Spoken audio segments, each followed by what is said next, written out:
I love braided line, but after a season or two, the part that is used the most wears out and most of it remains unused. The solution is to turn it around. Here's how I used to do it, and it took a lot of time to spool it twice on empty drums and then spool it on a reel. But I found this hack.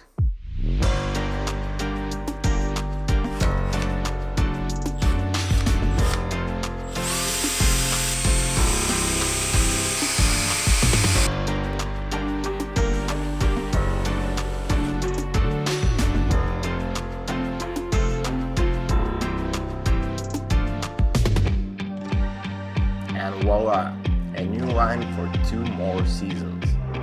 You're welcome.